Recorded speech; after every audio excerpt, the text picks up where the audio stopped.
What's up, bros? We are here for the first day of NAB. We're here with Barton Damer from Alreadybeenchewed.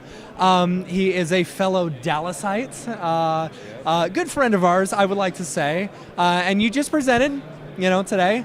How do you think it went? I hope it went okay. I don't want to go online and check the comments, though. Are they doing comments right now? I'm not sure. I just know in years past it was like the most crazy, hateful comments ever. Oh, so the stuff you presented was really awesome. Like the LeBron James lighting demo, man, that was killer. I really like that. Okay, so I don't really know. Give me the process behind how'd you concept that? Did you guys do the photography? Did they do the photography and just hand it to you? Really, what was the whole process behind the behind the scenes of the LeBron James before you actually went into the 3D stuff? Yeah.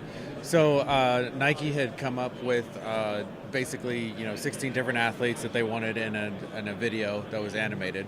So when they approached us, they had already had some people create some animation techniques for ways to bring on the photos. So it was everything from digital glitches to just displacing effects on them. So when they approached us, they wanted something a little more subtle, but definitely more intricate as far as kind of like a fade on, but way cooler than fading it on type thing. And so as I talked with them, I said, well, what if we do this? And then I talked to our team and I said, hey, do you guys think we could actually create these as portraits and then light them and reveal them? And then we pitched it to Nike and they were pumped. So That's cool. And I like the techniques that were used were really cool with the high pass filter, to be able to get the specular and stuff. I thought that was killer. Talk to me about Alreadybeenchewed. That's your company, right? Yes. I mean, you guys just moved into a new place on your shirt, the new shirt, the new place out in Wiley, right? Yeah. Uh-huh. And we don't. oh, sorry. Okay, we'll cut that out. We're global. We're international. Yeah. We're located worldwide, baby. Yeah. So tell me a bit about Alreadybeenchewed. I mean, you grew this thing from the ground up, and tell me more about it. Yeah. So we're 7 years old now. And then I started it actually before 7 years ago, but 7 years is when I quit my job, started it. And now 7 years later, there's 7 of us, two part-time, every year. Basically, yeah, 2 part-time, 5 full-time. And so things are going really well. Yeah. So so you quit your job 7 years ago, started, Alreadybeenchewed. How'd you make the jump? It's not an easy transition whatsoever. I try to tell people, though, make sure there's a demand for your work before you just kind of quit your job.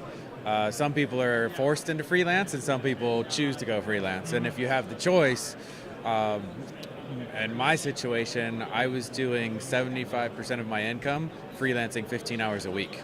Wow. So it kind of made sense to go out on my own. I knew there was a demand for it, and it's still, even having that on your side, it's the scariest thing I've ever done in my life. I agree, yeah.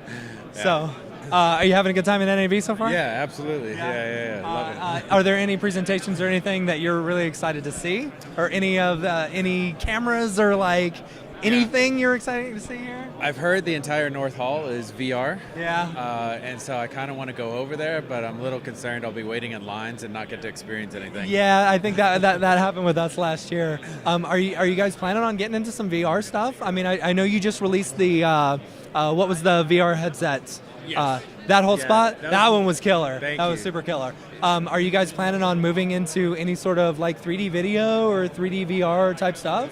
Yeah, we are doing more 360 renders. So for instance, we do things like 3D course previews for the Do Tour. Cool. And one of the things we're getting ready to do with them is actually have it a VR experience, but it can also be obviously 360 video for Facebook or Vimeo or YouTube, so you don't have to go into the goggles, but essentially we'll fly the camera down the mountain and you'll be able to look at all the different snowboard ramps, and then the specs will pop up and you kind of look wherever you want within the skateboard course or the snowboard course. That's cool. That's cool. Yeah. So future of Cinema 4D, future of like render engines, 3D. Where do you want it to go? What do you want to see coming into the future? Well, I mean, for us as ABC, I think we'll probably start experimenting with Houdini some. Okay. So I could definitely see that. Definitely addicted to GPUs, so I continue to buy GPUs. Yeah. I know, I was walking by earlier and I heard someone say, yeah, so you get more Titans? And it just made me laugh just walking by. Yeah. I was dreading 4K broadcasts of, video footage. Yeah. I literally about a year ago was like, if we start getting demands that we have to like do this 3D stuff in 4K, I think I'm just gonna quit and go into like a new business or something. Thankfully, with with Octane and GPUs, I'm like ready for those requests now. So when we start getting them, but I imagine we're gonna have to do a lot of like 360 VR type experiences, even if it's not Unity or Unreal, but things where people can just watch and be a part and immersed in it, even if it's in an advertising way. I just think that space is going to grow, and when that space grows, there's viewers there, and you're going to have to advertise there if you have products. So. All right, cool, man. I appreciate you giving us the time. Yeah.